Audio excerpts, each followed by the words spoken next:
शलोम अल मसी। तो कैसे आप सब लोग, आशा करता हूँ हमारी वीडियोस देख के मजे लेने के साथ आप बहुत कुछ सीख भी रहे होंगे। तो दोस्तों, आज की वीडियो की शुरुआत एक कहानी से करना चाहता हूँ। पर इससे पहले कि मैं बात को आगे बढ़ाऊं, मैं आपको बताना चाहता हूँ कि मेरे को 2-3 दिन से बुखार है और मेरे को बहुत वीकनेस भी फील हो रही है। तो मैं आज की वीडियो दवाई खाकर बना रहा हूँ। हो सकता है मेरी एनर्जी के अंदर आपको थोड़ा डाउनफॉल दिखाई दे, तो उसको आप इग्नोर करिएगा और मेरे लिए प्रार्थना करिए कि जल्द से जल्द मैं ठीक हो जाऊं। तो चलिए शुरू करते हैं आज की कहानी। तो होता यह है, एक बंदर देखता है कि एक घर की एक अलमारी में एक मर्तबान में कुछ मूंगफलियां रखी हुई है। तो उस बंदर के अंदर ये लालच जागता है, क्यों ना उसमें से कुछ मूंगफलियां खाई जाए। तो जब रात को सारे घर वाले सो जाते हैं तो बंदर चुपचाप से घर में उतरता है और उस मर्तबान को उठा लेता है और उसके अंदर हाथ डालकर मुट्ठी में मूंगफलियां भर लेता है। अब समस्या ये थी कि मर्तबान का मुंह था छोटा और बंदर का हाथ उसके अंदर फंस जाता है, और बंदर चाहता तो मूंगफली छोड़कर अपना हाथ उस मर्तबान में से निकाल सकता था, पर मारे लालच के बंदर मूंगफली छोड़ना भी नहीं चाह रहा था और मर्तबान में से हाथ निकालना भी चाह रहा था, जिसके कारण से शोर होता है और घर के जितने भी मालिक थे वो उठ जाते हैं और बंदर को चोरी करता देख डंडा उठाते हैं और बंदर की कर देते हैं पिटाई। और कुछ ऐसी ही हरकत हमारे प्यारे भाई दुर्राठी ने भी करी है। इन्होंने जुडाइज्म, क्रिश्चियनिटी और इस्लाम के घर में घुस गए और हिंदू धर्म की जो मूंगफली थी उसकी मुट्ठी भर ली, जिसके कारण से बात एकता की न होकर कंट्रोवर्सी खड़ी कर दी। हालांकि मैं बहुत टाइम तक वेट करता रहा कि कोई विश्वासी चैनल इनको रिफ्यूट करे, पर उन लोगों को ठंडा पड़ा देख अल्टीमेटली मुझको ही वीडियो बनानी पड़ रही है। तो आज हम ध्रुव भाई के जो क्लेम है उनको रिफ्यूट करेंगे और मेनली उन क्लेमों को रिफ्यूट करेंगे जो कि बाइबल से रिलेटेड है। हिंदुइज्म और इस्लाम से हमारा इस टॉपिक पे कुछ लेना देना नहीं है, तो हम उस पर कोई भी बात नहीं करेंगे जहां तक कि मुमकिन हो। और आज की वीडियो में हम मेन हिस्सों पर ही बात करेंगे। तो वीडियो शुरू करने से पहले एक बार फिर मैं आपको कहना चाहता हूँ, यदि आप बिब्लिकल कॉन्ट्रडिक्शंस के बारे में या बिब्लिकल प्रॉब्लम्स के बारे में जानना चाहते हैं तो हमारा एक नया चैनल है जिसका नाम है सोल्जर ऑफ गॉड वॉरियर्स, जिसका लिंक डिस्क्रिप्शन बॉक्स में है और उसका हमने सब्सक्राइब एम 1000 रखा हुआ है। उसको जल्द से जल्द सब्सक्राइब करिए ताकि हम उस चैनल पे भी काम करना शुरू कर सकें। और दूसरी बात, यदि आप सुन्नी धर्म और इस्लाम के बारे में जानना चाहते हैं तो जो भी हम रेफरेंसेस अपनी वीडियोस में दिखाते हैं उन्हें हम अपने टेलीग्राम चैनल पर जरूर अपलोड करते हैं। तो आप हमारे टेलीग्राम चैनल को सब्सक्राइब करिए जिसका लिंक भी डिस्क्रिप्शन बॉक्स में है। वहां से रेफरेंसेस उठाइए और टुन्नी और मोमिनों की बैंड बजाइए। तो अब देखते हैं दुर्राठी भाई ने अपने ज्ञान की टोकरी की मोहरी में से कौन सा ज्ञान निकाला। So let's start the video. दोस्तों, मैं आपको एक रिलीजियस कहानी सुनाऊंगा और आप गेस करना कि इस कहानी में मेन कैरेक्टर्स के नाम क्या है।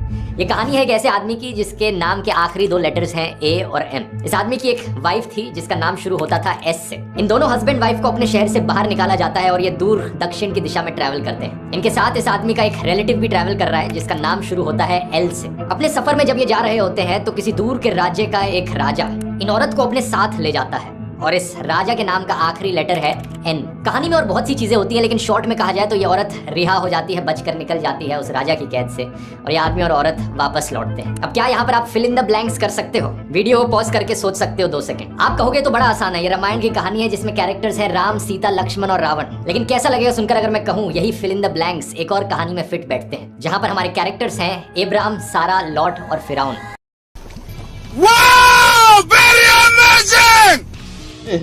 तो यहाँ पे ध्रुव भाई ने कहीं का ईंट कहीं का रोड़ा, भानुमति ने कुनबा जोड़ा कर दिया। वैसे मैं टुन्नियों से जानना चाहता हूँ, क्या लक्ष्मण ही लूत है? तू समझा? हाँ। नहीं, तू समझा नहीं। वैसे हमारे अगर ध्रुव भाई ने बाइबल को ठीक से पढ़ा होता तो उनको ये पता होता। जैसे जेनेसिस 12:10.20 में अब्राहम, सारा और फिरौन की कहानी है, उसी तरीके से जेनेसिस 20:1-17 इसमें यह घटना अब्राहम और अबीमेलेक के बीच में दोबारा से होती है। जेनेसिस 26:6-12 में यह घटना तीसरी बारी होती है अब्राहम के बेटे इसहाक के साथ, जिसमें इसहाक और अबीमेलेक के बीच में भी यह घटना दोहराई जाती है। तो मैं ध्रुव भाई से कहना चाहता हूँ, इन कहानियों को भी किसी न किसी मैथोलॉजिकल स्टोरी में फिट कर देते। तो चलिए आगे बढ़ते हैं, आगे क्या बताते हैं हमारे ध्रुव भाई। इब्राहिम के, जो कि कॉमन प्रॉफिट है क्रिश्चियनिटी, इस्लाम और जूडाइज्म धर्मों के। ना ना ना, मैं इस बात को पहले ही क्लियर कर दूं, प्रॉफिट अब्राहम प्रॉफिट है जूडिज्म और क्रिश्चियनिटी के। ना कि इस्लाम में।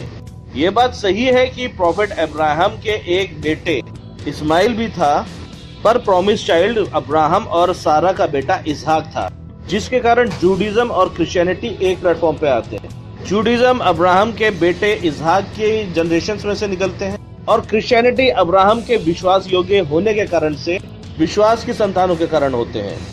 इसमें इस्लाम का कोई भी लेना देना नहीं है, क्योंकि प्रॉमिस चाइल्ड इसहाक था, ना कि दासी पुत्र इस्माइल।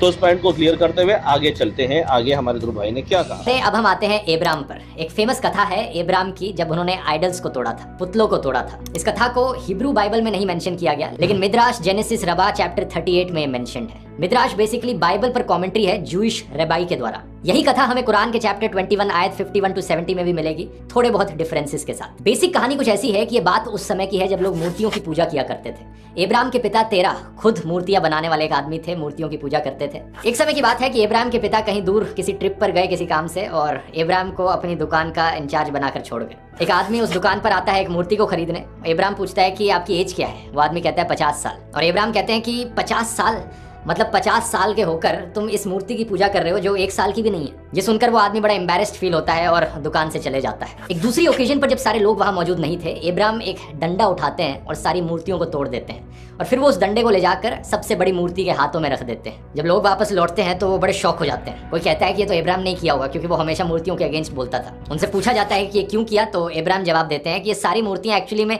एक दूसरे के साथ लड़ने लग गई थी, और फिर जो सबसे बड़ी मूर्ति थी उसने डंडा उठाया और सारी छोटी मूर्तियों को तोड़ दिया। उससे जाके पूछो उस बड़ी मूर्ति से कि उसने औरों को क्यों तोड़ा। लोगों ने कहा कि बेवकूफ बनाना बंद करो, ये मूर्तियां एक दूसरे के साथ लड़ नहीं सकती, ना ही बोल सकती हैं। तो इब्राहिम का जवाब आता है कि तुम मूर्तियों की पूजा क्यों करते हो जब ये मूर्तियां ना बोल सकती हैं ना कुछ कर सकती हैं, ना तुम्हें इससे कोई फायदा पहुंचना ना तुम्हें इससे कोई नुकसान होना। इब्राहिम को ऑर्डर किया जाता है कि वो एक बड़ी सी आग के अंदर जाएं, और अगर इब्राहिम सही हैं तो असली जो भगवान है वो असली भगवान उन्हें बचा लेंगे। और इब्राहिम जाते हैं उस आग के अंदर और भगवान उन्हें बचा लेते हैं। इस कहानी के चलते मूर्तियों की पूजा नहीं की जाती जूडाइज्म और इस्लाम में। और इसको सुनकर कुछ कंजर्वेटिव मुस्लिम्स, इनफैक्ट कुछ कंजर्वेटिव हिंदूज भी कहते हैं कि क्योंकि हिंदू लोग मूर्तियों की पूजा करते हैं इसलिए मुसलमानों के सामने हिंदूज काफिर हैं। कितनी सच्चाई है इस बात में? अगर आप गहराई से देखो तो हिंदू लोग एक्चुअली में मूर्तियों की पूजा नहीं करते हैं, बल्कि भगवान की पूजा करते हैं मूर्ति के थ्रू। ये वैसा ही हो गया जैसे कि आप अपने फादर को याद करते हो उनकी फोटो देखकर। फोटो के जरिए आप अपने पिता को याद कर रहे हो और उनको प्यार जता रहे हो, लेकिन इसका मतलब ये नहीं कि आप एक्चुअल पिता को भूलकर सिर्फ इस फिजिकल फोटो को ही प्यार जताने लग जाओ और याद करने लग जाओ। सिमिलरली हर हिंदू जानता है कि यहाँ पर मूर्ति के जरिए भगवान की पूजा करी जा रही है, एक्चुअली में उस फिजिकल मूर्ति की पूजा नहीं करी जा रही है। इस चीज का एक अच्छा जवाब आचार्य प्रशांत जी ने दिया था जब मैंने उनके साथ बात करी थी। मूर्ति जो है वो एक सफल प्रयोग रहा है, मूर्ति अमूर्त तक जाने का एक अच्छा साधन रही है। और जब मूर्ति पूजा की जाती है तो उसमें कभी नहीं कह दिया जाता कि मूर्ति सत्य है, उसमें यही कहा जाता है कि मूर्ति के माध्यम से मैं सत्य में प्रवेश करूंगा, साकार के माध्यम से मैं निराकार में प्रवेश करूंगा। अब क्रिश्चियंस भी दोस्तों इस चीज को गलत नहीं मानते। यही कारण है कि कई बड़े बड़े चर्चेज में आपको जीसस और मेरी की मूर्तियां मिलेंगी। कई पैसेजेस साइट किए जाते हैं उनके द्वारा इस चीज को साबित करने के लिए। जैसे कि देखिए हिब्रू बाइबल की किताब एक्सोडस के चैप्टर 20 में वर्स 4 और 5 यहाँ दिया गया है कि भगवान ने किसी भी दूसरी चीज की मूर्ति बनाने से मना किया है, उनके आगे झुकने से मना किया है। नोट करने वाली बात यह है कि भगवान की मूर्ति नहीं, किसी दूसरी चीज की मूर्ति के आगे झुकने से मना किया है। अब 5 चैप्टर आगे चलिए, चैप्टर 25 वर्स 17 to 22 में लिखा गया है, भगवान प्रॉफिट मोसेस को खुद कमांड करते हैं कि एक प्योर गोल्ड की मर्सी सीट बनाए, उनके दोनों तरफ चेरब की मूर्ति बनाए। भगवान कहते हैं कि वो मोसेस से बात करेंगे इन स्टैचूज के बीच में। तो ये वाहियात लॉजिक दिया जाता है कैथोलिक चर्च और उनके मेंबर्स की ओर से, क्योंकि कैथोलिक चर्च मूर्ति पूजा करता है तो वो मूर्ति पूजा की सपोर्ट में ये वर्सेस जरूर पटकते हैं, और इन वर्सेस को थोड़ा इधर थोड़ा उधर करके ध्रुव भाई ने मूर्ति पूजा को सपोर्ट कर रहे हैं। तो आइए पहले समझते हैं कि इन वर्सेस का असल में अर्थ क्या है। निर्गमन अध्याय 20 आयत 4 से 5 में परमेश्वर साफ साफ कहते हैं कि किसी भी चीज की मूर्ति नहीं बनाना। यहाँ पर ध्रुव भाई ने बड़ी होशियारी के साथ इस चीज को टिल्ट करने की कोशिश करी। परमेश्वर ने किसी चीज की मूर्ति बनाने को मना तो किया है, पर अपनी मूर्ति को नहीं। पर सवाल यह है कि परमेश्वर को देखा किसने? दूसरी तरफ निर्गमन अध्याय 25 आयत 17 से 22 को जरा गौर से पढ़िए। मैं इसमें से 21 और 22 आयत को पढ़ रहा हूँ। यहाँ पे इस प्रकार से लिखा है, और प्रायश्चित के ढक्कन को संदूक के ऊपर लगाना, और जो साक्षी पत्र मैं तुझे दूंगा उसे संदूक के भीतर रखना, मैं उसके ऊपर रहकर तुझसे मिला करूंगा। और इजराइलियों की जितनी आज्ञा मुझको उन सबों के विषय में मैं चित के ढक्कन के ऊपर से और उन करूबों के बीच में से जो साक्षी पत्र के संदूक के ऊपर होंगे तुझसे वार्तालाप किया करूंगा। तो यहाँ अगर हम ध्यान से पढ़ें तो परमेश्वर जो है वो प्रायश्चित के ढक्कन के ऊपर से बात करेगा, जिसके अंदर साक्षी पत्र रखा है। और ये करूब, प्रायश्चित का ढक्कन, साक्षी पत्र रेप्लिका है क्रूसिफिकेशन की। और मैं ध्रुव भाई और तमाम मूर्ति पूजकों को ये बताना चाहता हूँ, कोई भी वाचा के संदूक की पूजा नहीं किया करता था। दूसरी बात, ध्रुव भाई ने एक बहुत ही इमोशनल करने वाला एग्जाम्पल दिया। जिस तरीके से हम अपने पिता की फोटो को देखकर अपने पिता को याद करते हैं, उसी तरीके से हम मूर्ति के द्वारा भगवान को याद करते हैं। तो मैं एक बार फिर से ध्रुव भाई को बताना चाहता हूँ, ध्रुव भाई हमने अपने पिता को देखा होता है, हम जानते हैं कि ये हमारे पिता की फोटो है। आप लोगों को कैसे पता चला कि ये भगवान की फोटो है? क्या आप लोगों ने उसको देखा है? क्या गुंडा बनेगा रे तू? चलिए आगे देखते हैं, आगे क्या कहा ध्रुव भाई ने। नहीं है। एक और किताब Hebrew Bible Ezekiel chapter 41 verse 25 temple of Jerusalem का डिस्क्रिप्शन पढ़िए। दरवाजों और दीवारों पर चेरब की और पाम ट्रीज की कार्विंग थी। तो देखकर ऐसा लगता नहीं है कि भगवान को कोई प्रॉब्लम है कि हम उनकी फोटोज यूज करें या उनकी मूर्तियां बनाएं, एज लॉन्ग एज उन चीजों का हम इस्तेमाल करें भगवान को वर्शिप करने के लिए, उन मूर्तियां या फोटोज को वर्शिप करने के लिए नहीं। भाई साहब कुछ ज्यादा नहीं हो गया ये? मतलब कुछ भी। तो यही होता है जब दूसरे धर्म के लोग या मूर्ति पूजक बाइबल जैसे पवित्र ग्रंथ को पढ़ें और अपनी बुद्धि के अनुसार उसका अर्थ खुद ब खुद निकाल लें। तो हजकेल अध्याय 41 आयत 25 में, जैसा कि ध्रुव भाई ने भी बोला, बताया गया है कि मंदिर के दरवाजों पे करूब और खजूर के पेड़ों को बनाने को कहा गया है। पर फिर से मैं कहना चाहता हूँ, इसकी पूजा हम लोग नहीं करते। करूब और खजूर के पेड़ रिप्रेजेंट करते हैं, खजूर का पेड़ उगता है रेगिस्तान या कठोर वातावरण में, जो क्रिश्चियनिटी और जूडिज्म के अंदर ये सिम्बलाइज करता है कि we can survive in any condition because we can victorious in the name of God. करूब ये रिप्रेजेंट करते हैं कि उन्होंने हमें आगे पीछे से भी घेर रखा है। इसको मैं और डिटेल में समझाता, पर हमारी वीडियो बहुत ज्यादा लंबी हो जाएगी, तो इन शॉर्ट में बता रहा हूँ। यही होता है कि जो हमारे पास्टर लोग गॉस्पल प्रीच करते हैं, मेन पॉइंट्स को वो मिस कर देते हैं और हमारे लोग घूमते रह जाते हैं। तो आगे देखते हैं आगे क्या कहा हमारे ध्रुव भाई ने। आयत 448 को अक्सर कोट किया जाता है कि ये वो कोट है जो दिखाता है कि कैसे कुरान बिल्कुल ही मूर्तियों के अगेंस्ट है। यहाँ भी हम देखते हैं कि do not associate partners with God, यानी भगवान के अलावा किसी और के भक्त मत बनो, किसी और की पूजा मत करो। यही सेंटिमेंट कुरान चैप्टर 31 आयत 13 में दिखता है कि केवल भगवान की पूजा करो। तो ये कहना कि सारे मुस्लिम सारे नॉन मुस्लिम्स को काफिर मानते हैं, ये एक बहुत ही गलत नोशन है। जो लोग नफरत फैलाना चाहते हैं उन लोगों के द्वारा ऐसी चीजें फैलाई जाती है। गलत गलत गलत। ध्रुव भाई आप बहुत बड़ी गलत फहमी के अंदर हैं। काफिर का मतलब होता है कुफ्र करने वाला, यानी जो अल्लाह और उसके नबी को नहीं मानते। जो आपने प्रेम की गंगा इस्लाम में से मूर्ति पूजा को खोद के निकाला है, यही कहीं आपने किसी इस्लामिक कंट्री के अंदर कर दिया होता तो आपको ये लोग काफिर का बहुत अच्छे से डिटेल में मीनिंग समझा देते, और काफिर की एक ही सजा, वो मुझे बताने की जरूरत नहीं है। तो आगे देखते हैं आगे क्या कहते हैं। यहाँ पर माइथोलॉजिकल कहानियों को और एक्चुअल हिस्ट्री को कंफ्यूज मत करना एक दूसरे से। अभी जो बताई मैंने वो एक्चुअल प्रूवन हिस्ट्री है, और उससे पहले जो कहानियां थी वो माइथोलॉजिकल कहानियां थी, बिब्लिकल कहानियां थी। Wait a minute. Who are you?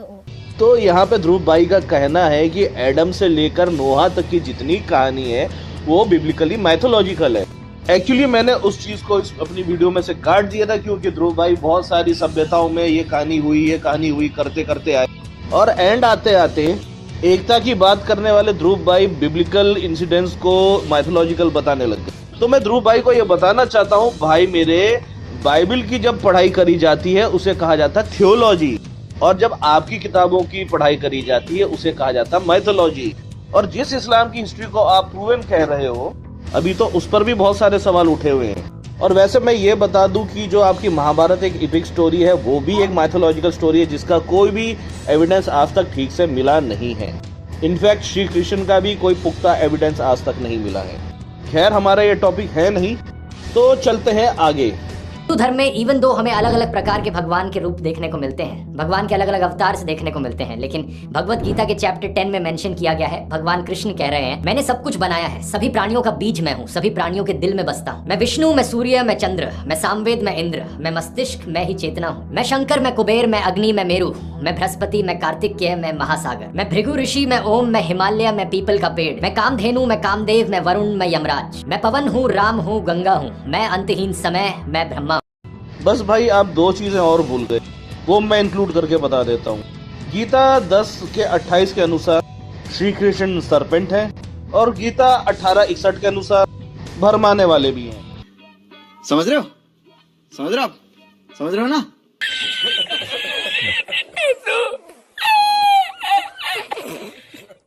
जिस स्क्रिप्चर्स में क्या लिखा गया है, कुरान चैप्टर 9 वर्स 5 में लिखा है किल द मुशरिक, मतलब disbelievers wherever you find them. ऐसी लाइनें कई रिलीजियस स्क्रिप्चर्स में मिलेंगी। Hebrew Bible book 1 Samuel chapter 15, Samuel भगवान का संदेशा सॉल को पहुंचाते हैं, now go attack the Amalekites and totally destroy everything that belongs to them, do not spare them. तो यहाँ पे मैं ध्रुव भाई और सभी मोमिन और टुन्नियों को ये कहना चाहता हूँ, जिसे भी बाइबल को गलत साबित करना होता है वो अमलेकियों वाली बात को लेकर जरूर बीच में लाता है। और मैं इस टॉपिक पे बहुत ज्यादा नहीं बोलूंगा क्योंकि मैंने इस टॉपिक के ऊपर डिटेल में वीडियो बना रखी है, जिसका लिंक मैंने डिस्क्रिप्शन बॉक्स में भी डाला है और साथ ही साथ आप उसे अपने स्क्रीन पे देख भी रहे हैं। और आप इस वीडियो को जरूर देखिएगा ताकि आपको डिटेल में पता चले कि परमेश्वर ने अमलेकियों के साथ ऐसा क्यों किया था। और रही बात इस्लाम के अंदर मुशरिकों को मारने की या डिसबिलीवर्स को मारने की, तो ये मैं पहले ही क्लियर कर चुका हूँ कि इस्लाम क्रिश्चियनिटी और जूडिज्म से अलग है और इस्लाम का खुदा कोई और है। और इस्लाम के अकॉर्डिंग जो सबसे बड़े डिसबिलीवर और उनके दुश्मन है वो है यहूदी और क्रिश्चियन, जिसका एक सबूत मैं आपके सामने रख रहा हूँ जियो वर्चुअल लाइब्रेरी से। इसका तीसरा और चौथा पॉइंट मैं आपके सामने थोड़ा सा बता। अल सुदोइस अपने भाषणों में यहूदियों को भर भर के गालियां देता है और अल ताइफ में सईद अल जंडौल मस्जिद में उपदेश करते हुए यहूदियों को बंदर और सुअर बोलता है। आप पूरा का पूरा इसे पढ़ सकते हैं, जिसके अंदर यहूदी और क्रिश्चियन इस्लाम के कट्टर दुश्मन हैं। तो मैं ध्रुव भाई को कहना चाहता हूँ, यदि आपको किसी के बारे में जानकारी ना हो तो उसमें अपनी मनगढ़ंत चीजों को जोड़कर कुछ व्यू और कुछ लाइक्स पाने के लिए बातों को गलत तरीके से रिप्रेजेंट ना करें। Christianity gospel of Matthew chapter 10 verse 34 to 36, Jesus अपने डिस्पेल से कहते हैं, do not suppose that I have come to bring peace to the earth, I did not come to bring peace but a sword. और ये दूसरी favourite verse है जो टुन्नी और मोमिन बड़े शौक से लेकर आते हैं कि देखो यीशु ने कहा कि मैं दुनिया में शांति नहीं तलवार लेकर आया हूँ, ना कि यीशु ने किसी को भी मारने की आज्ञा दी। तो मैं आप लोग को पहले ही बता दूं, यीशु ने कभी भी किसी की हत्या नहीं करी, ये एक मेटाफोर था। इस पर भी हमारे भाइयों द्वारा डिटेल में वीडियो बनाई जा चुकी है, इसको हम दोबारा से लेकर आएंगे।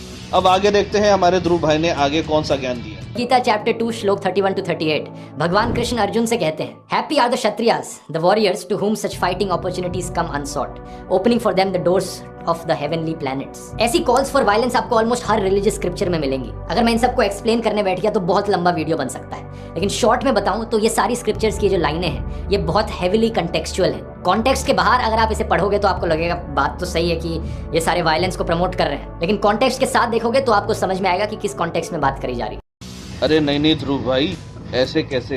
आपने बाइबल का और कुरान का इतना सुंदर विवरण दिया है तो हमारा भी तो फर्ज बनता है कि कुछ चीजें हम भी आपको बताएं। तो हम गीता अध्याय 2 श्लोक 37 पढ़ते हैं, युद्ध में तुम मारे जाओगे तो स्वर्ग की प्राप्ति होगी, और अगर युद्ध में जीत जाएगा तो पृथ्वी पर राज भोगेगा। अतः हे कुंती पुत्र, युद्ध के लिए निश्चय करके खड़ा हो जा। तो हम यहाँ पे देख के समझ सकते हैं कि श्री कृष्ण अर्जुन को मोटिवेट कर रहे हैं कि क्षत्रिय धर्म निभाओ, युद्ध करो, और अगर मारे गए तो तुम्हें स्वर्ग की प्राप्ति होगी, और यदि स्वर्ग की प्राप्ति होगी तो उसमें आपको क्या क्या मिलेगा। तो महाभारत शांति पर्व अध्याय 93 श्लोक 46 यहाँ बताया गया है, जो युद्ध स्थल में मारा जाता है उसे सहस्त्र सुंदर अप्सराएं मिलती हैं शादी करने को स्वर्ग में। राष्ट्र स्मृति अध्याय 3 श्लोक 36 के अनुसार जो युद्ध स्थल में वीर क्षत्रिय अपने शरीर को शत करा लेता है, लाठी डंडों से पिट के चितड़े हो जाता है, उसे स्वर्ग में सुंदर अप्सराएं मिलती हैं। और पराशर समति अध्याय 3 श्लोक 37 के अनुसार वो भागी चली आती है और कहती है मेरा पति हो जाए, मेरा पति हो जाए। साउंड लाइक जिहाद।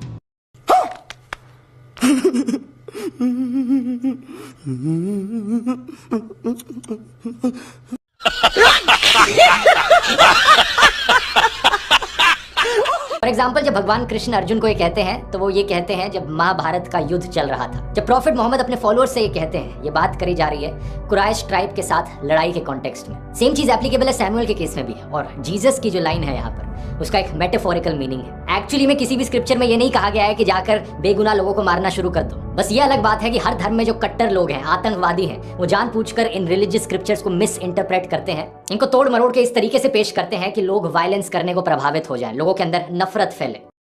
अब आए ना लाइन पे।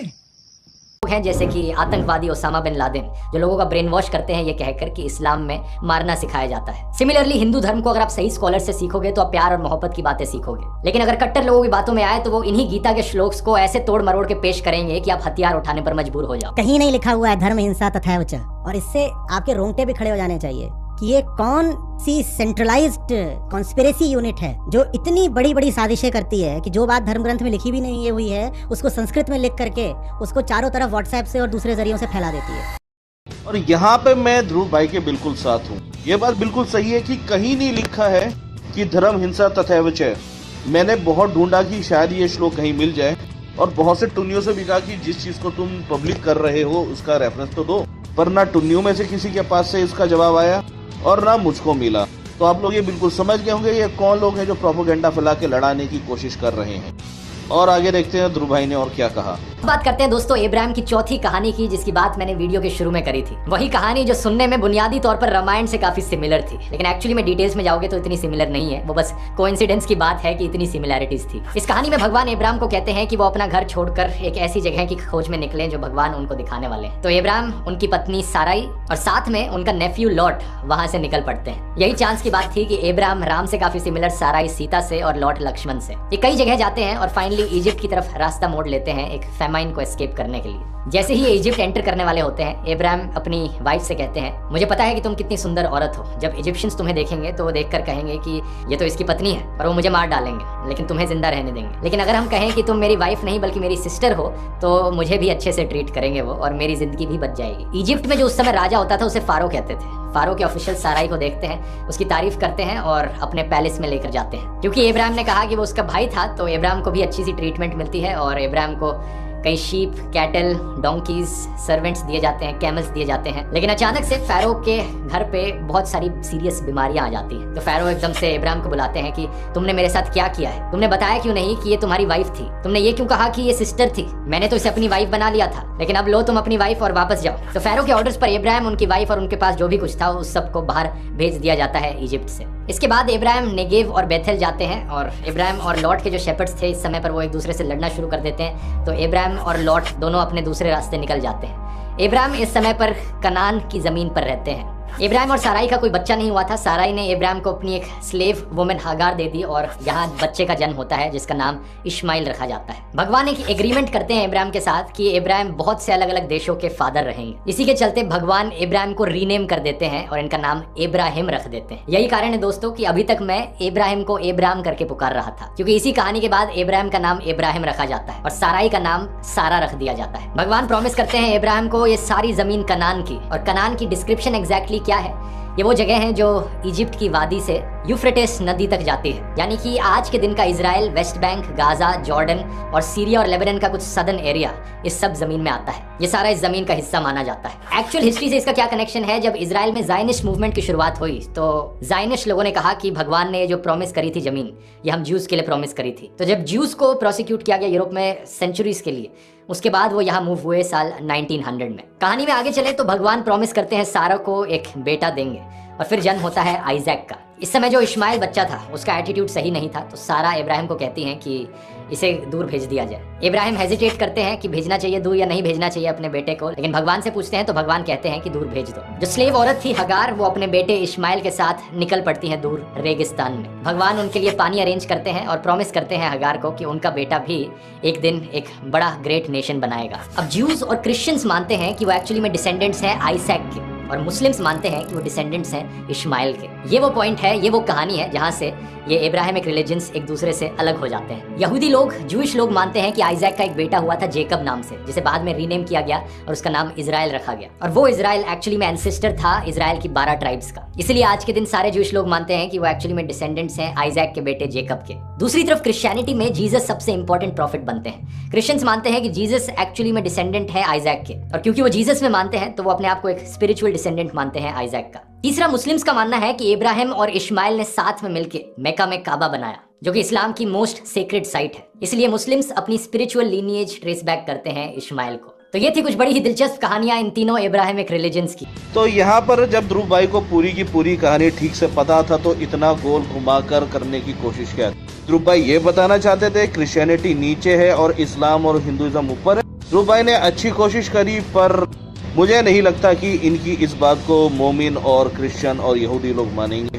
एक बार फिर से कहना चाहता हूँ, यदि आपको दूसरे रिलीजन के बारे में ठीक से जानकारी ना हो तो अपना ज्ञान उसमें नहीं देना चाहिए। सो ध्रुव भाई, don't do this kind of stupidity again. तो वीडियो को खत्म करने से पहले तो मैं एक बार फिर से ध्रुव भाई तमाम मोमिनों और तमाम टुनियों को ये बता दूं कि अब्राहमिक रिलीजन नामक कोई शब्द है ही नहीं। ये शब्द सबसे पहले लुइस मैसिगन सन 1853 से 1962 में क्रिएट करा था, जो इस्लाम के प्रतिष्ठित फ्रांसीसी विद्वान थे। उन्होंने 1949 द फेयर ऑफ अब्राहम नामक कोई लेख लिखा था। उसमें फर्स्ट टाइम ये शब्द अब्राहमिक को इंट्रोड्यूस किया गया। तो अब्राहमिक रिलीजन नामक ना ही बाइबल में, ना ही यहूदियों में और ना ही इस्लाम में कोई शब्द है। और वैसे भी ये बता दूं कि जैसा कि मैं पहले भी बोल चुका हूँ, दासी पुत्रों से यहूदी और क्रिश्चियनिटी का कोई लेना देना नहीं है। उनका खुदा अलग, उनका नबी अलग। हाँ, उन्होंने बाइबल के नबियों की चोरी जरूर करी, पर ये हम में से नहीं है। तो अंत में मैं आप लोग को कहना चाहता हूँ, यदि आज की वीडियो आपको अच्छी लगी तो इस वीडियो को लाइक करें, अपने विश्वासी बहनों और भाइयों में इस वीडियो को शेयर करें और हर नई वीडियो की नोटिफिकेशन पाने के लिए बेल आइकन दबाना ना भूलें। प्रभु आपको आशीष दे। धन्यवाद।